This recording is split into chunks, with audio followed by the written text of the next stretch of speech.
नमस्ते, हीअ आकाशवाणी आहे। सिंधी समाचारनि सां गॾु मां गीता भाटिया।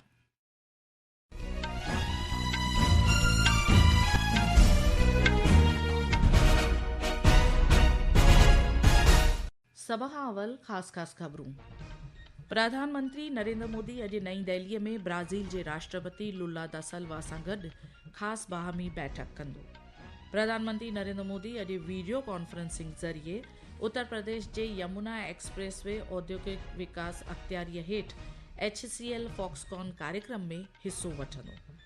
मरकज़ी गृह मंत्री अमित शाह अॼु गुवाहाटी में CRPF टुकड़ीअ जी सालियानी रेज़िंग डे परेड में मुख्य महिमान तौरु शामिल थींदो। गोवा समुद्री सम्मेलन जे 5 दौर जो अॼु खां आगाज़। अमरीकी सुप्रीम कोर्ट पारां टैरिफ वाबस्तु कयल फ़ैसिले जे मद्देनज़र राष्ट्रपति ट्रंप चिटो कयो त भारत सां गॾु वापार समझौते में को बि बदिलाव न थियो आहे। ऐं रांदियुनि में ICC T20 विश्व कप क्रिकेट में अॼु खां सुपर 8 मुक़ाबलनि जो आगाज़। समाचार तफ़सील सां। प्रधानमंत्री नरेंद्र मोदी अॼु नईं दिल्लीअ में ब्राज़ील जे राष्ट्रपति लुइस इनासियो लुला दा सिल्वा सां गॾु ख़ासि बाहमी बैठक कंदो। ॿई अॻवान ॿितरफ़ी रिश्तनि सां जुड़ियल मुकमल पहलुनि जो जाइज़ो पिणु वठंदा। अचो त ॿुधूं अहवाल। भारत और ब्राजील वर्ष 2006 से रणनीतिक साझेदार हैं और लैटिन अमेरिकी देशों में ब्राजील भारत का सबसे बड़ा व्यापारिक साझेदार है। दोनों देशों के बीच व्यापार, निवेश, रक्षा, ऊर्जा, कृषि, स्वास्थ्य, औषधि, नवीकरणीय ऊर्जा, महत्वपूर्ण खनिज और दुर्लभ धातुओं जैसे अनेक क्षेत्रों में सहयोग लगातार मजबूत हो रहा है। अंतर्राष्ट्रीय मुद्दों पर दोनों देशों के बीच एक जैसे विचार हैं, जिनमें संयुक्त राष्ट्र में सुधार, जलवायु परिवर्तन से निपटना और आतंकवाद के खिलाफ लड़ाई जैसे विषय शामिल हैं। दोनों देश ब्रिक्स, IPSA, G20, G4, अंतर्राष्ट्रीय सौर गठबंधन, ग्लोबल बायोफ्यूल अलायंस और coalition for disaster resilience infrastructure जैसे बहुपक्षीय मंचों पर सक्रिय रूप से सहयोग करते हैं। इसके अतिरिक्त संयुक्त राष्ट्र, WTO और यूनेस्को जैसे प्रमुख अंतर्राष्ट्रीय संगठनों में भी दोनों देशों के बीच उत्कृष्ट तालमेल देखने को मिलता है। सुपर्णा सेकिया के साथ अमन यादव, आकाशवाणी समाचार, दिल्ली। प्रधानमंत्री नरेंद्र मोदी अॼु वीडियो कॉन्फ्रेंसिंग ज़रिए उत्तर प्रदेश जे यमुना एक्सप्रेसवे औद्योगिक विकास अख़्तियारीअ हेठि HCL फॉक्सकॉन मुतहद कारोबार एकम योजना जे संगे बुनियाद रखण वारे कार्यक्रम में बहिरो वठंदो।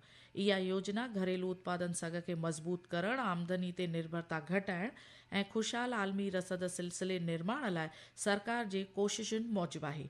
इन ॾिस में असांजे नामानिगार ॿुधायो आहे त 3,700 करोड़ से ज्यादा के कुल निवेश वाली ये परियोजना घरेलू विनिर्माण क्षमताओं को मजबूत करने, आयात पर निर्भरता कम करने और मजबूत ग्लोबल सप्लाई चेन बनाने के सरकार के प्रयासों के अनुरूप है। ये सुविधा mobile phone, tablet, laptop, automotive, उपभोक्ता इलेक्ट्रॉनिक्स और अन्य उपकरणों जैसे प्रमुख उद्योगों को सहयोग प्रदान करने में अहम भूमिका निभाएगी। इसके माध्यम से भारत के सेमीकंडक्टर इकोसिस्टम को एक बड़ा प्रोत्साहन मिलेगा, जिससे इनोवेशन, स्किल डेवलपमेंट और टेक्नोलॉजी ट्रांसफर को बढ़ावा मिलेगा। इस सुविधा से इंजीनियरों, टेक्नीशियन और प्रोफेशनल्स के लिए हजारों प्रत्यक्ष और अप्रत्यक्ष रोजगार के अवसर पैदा होने की उम्मीद है। सुशील चंद्र तिवारी, आकाशवाणी समाचार, लखनऊ।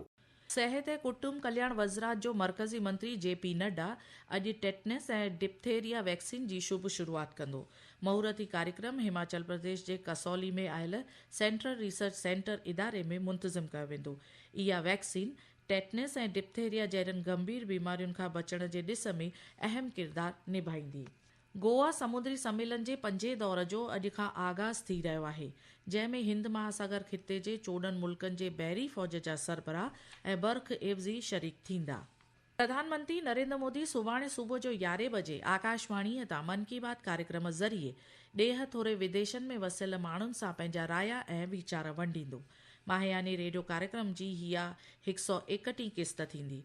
मन की बात कार्यक्रम आकाशवाणी ऐं दूरदर्शन जे सभिनी चैनलुनि ते लाइव नशर थींदो। तंहिंखां सवाइ इहो program news on AIR mobile app ऐं ॼाण ऐं नशरियात वज़रात जे YouTube चैनल ते पिणु लाइव नशर थींदो।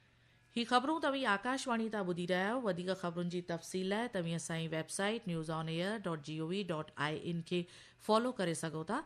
आकाशवाणी तां सिंधी समाचार तव्हां असांजे YouTube channel air news Gujarat ते बि ॿुधी सघो था। मरकज़ी गृह मंत्री अमित शाह अॼु गुवाहाटी में सीआरपीएफ टुकड़ीअ जी सालियानी रेज़िंग डे परेड में मुख्य महिमान तौरु बहिरो वठंदो। उन बैदि Shri Shah 10th Assam police battalion लाइ पीड़ जो पत्थर भी रखंदो। हिकु अहवाल। केंद्रीय गृह मंत्री अमित शाह गुवाहाटी के अर्जुन भोगेश्वर बोरवा स्टेडियम में केंद्रीय रिजर्व पुलिस बल की 87वां स्थापना दिवस परेड में मुख्य अतिथि के रूप में शामिल होंगे। परेड में 8 टुकड़ियों के लगभग 1400 सीआरपीएफ जवान भाग लेंगे, जो बल की परिचालन क्षमता, उपकरण और तैयारियों का प्रदर्शन करेंगे। दोपहर में केंद्रीय मंत्री गुवाहाटी के पास स्थित कोसुतोली में 10वीं असम पुलिस बटालियन के नए परिसर की आधारशिला रखेंगे। बटालियन वर्तमान गुवाहाटी से कार्यरत है और निर्माण पूरा होने के बाद नए परिसर में स्थानांतरित हो जाएगी। आमीनुल हक ज़द्दार, आकाशवाणी समाचार, Guwahati. India AI impact summit 2026 जी पुॼाणी काल्ह नई दिल्लीअ जे भारत मंडपम में थी। इन सम्मेलन में भारत जे ज़िम्मेवार एआई विजन खे आलमी सतह ते सहकार हासिल थियो। नई दिल्लीअ में ख़बरनवीसनि खे ख़िताब कंदे इलेक्ट्रॉनिक्स ऐं आईटी मंत्री अश्वनी वैष्णव ॿुधायो त एआई इम्पैक्ट समिट घणनि ई तरीक़नि सां कामयाब रहियो आहे। अॼु इंडिया एआई इम्पैक्ट एक्सपो जो आख़िरी ॾींहुं आहे। गौर फरमाईंदा त नुमाइश कंदड़नि, खोजना कंदड़नि ऐं मुलाक़ातियुनि एआई एक्सपो खे ज़बरदस्त पसंदि कयो ऐं पंहिंजो हाकारी रुख ॾिनो, जंहिं करे एक्सपो हिकु ॾींहं लाइ वधायो वियो। असांजे नुमाइंदे जी रिपोर्ट मुताबिक़ एआई एक्सपो सुबुह जो 9:15 बजे खां शाम जो 6 बजे ताईं खुलियल रहंदो। इन ॾिस में आईटी ऐं इलेक्ट्रॉनिक वज़रात कुझु हिदायतूं बि जारी कयूं आहिनि।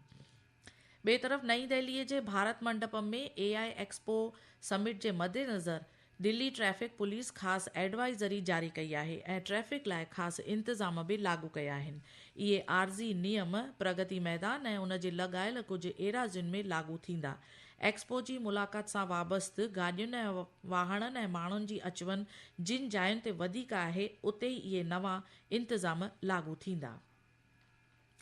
अंतर्राष्ट्रीय ख़बरुनि में अमरीकी सुप्रीम कोर्ट जे महसूल वाबस्तु फ़ैसिले जे मद्देनज़र अमरीकी सदर डोनाल्ड ट्रंप चयो आहे त भारत सां गॾु वापार समझौते में को बि बदिलाव कोन थियो आहे। हुन ख़ुलासो कयो आहे त भारत सां गॾु समझौतो जारी आहे। ट्रंप इहो बि चिटो कयो आहे त भारत सां गॾु संदसि रिश्ता नाता शानदार आहिनि ऐं हू भारत सां गॾु वापार करे रहियो आहे। अमरीकी सदर डोनाल्ड ट्रंप चयो आहे त सुप्रीम कोर्ट द्वारा संदसि जे घणनि ई मूल महसूल सुझावनि खे मनसूख़ करण खां पोइ हू विकल्प तौरु नए कानूननि जो इस्तेमालु कंदे हिकु नओं आलमी 10% महसूल लागू कंदो। ट्रंप उन्हनि जजनि लाइ घणो अफ़सोस ज़ाहिरु कयो आहे जिन हुन जे महसूल सुझावनि खे रद्द करण जी वोटिंग कई। रांदियुनि ॾांहुं रुख वराईंदे आईसीसी T20 क्रिकेट विश्व कप में सुपर 8 मुक़ाबला अॼु खां शुरू थींदा। सुपर 8 में अॼु कोलंबो में न्यूज़ीलैंड जो सामनो पाकिस्तान सां थींदो ऐं सुभाणे सुपर 8 में 2 मुक़ाबला थींदा। पहिरीं मैच मंझंदि 3 बजे इंग्लैंड ऐं श्रीलंका विच में थींदी ऐं ॿी मैच शाम जो 7 बजे अहमदाबाद जे नरेंद्र मोदी स्टेडियम में थींदी, जंहिंमें भारत जो सामनो ॾखण अफ्रीका सां थींदो। सुपर 8 में 2 ग्रुप आहिनि। ग्रुप 1 में इंडिया, ज़िम्बाब्वे, वेस्ट इंडीज़ ऐं साउथ अफ्रीका आहिनि, जॾहिं कि ग्रुप 2 में पाकिस्तान, श्रीलंका, इंग्लैंड ऐं न्यूज़ीलैंड आहिनि। महिला क्रिकेट में भारत ऐं ऑस्ट्रेलिया विच में 3 T20 मैचुनि वारी सीरीज़ जी 3 ऐं आख़िरी मैच अॼु ऑस्ट्रेलिया जे एडिलेड ओवल स्टेडियम में खेॾी वेंदी। मैच मंझंदि लॻभॻि 1 बजे शुरू थींदी। ऑस्ट्रेलिया ऐं भारत ॿई टीमूं हिन वक़्तु 1-1 जी बराबरीअ ते आहिनि। उत्तर रेलवे ॼमू डिवीज़न जे मुसाफ़िरनि जी सहूलियत ऐं कश्मीर सां राब्तो अञा बि वधीक बहितर करण जे मक़सद सां बडगाम ऐं श्री माता वैष्णो देवी कटरा विच में जारी रेल सेवा जो बंदोबस्तु 2 जुलाई ताईं वधाए छॾियो आहे। आख़िर में ख़ासि ख़बरूं हिकु बार ॿीहर। प्रधानमंत्री नरेंद्र मोदी अॼु नई दिल्लीअ में ब्राज़ील जे राष्ट्रपति लुला दा सिल्वा सां गॾु ख़ासि बाहमी बैठक कंदो। प्रधानमंत्री नरेंद्र मोदी अॼु वीडियो कॉन्फ्रेंसिंग ज़रिए HCL फॉक्सकॉन कार्यक्रम में हिसो वठंदो।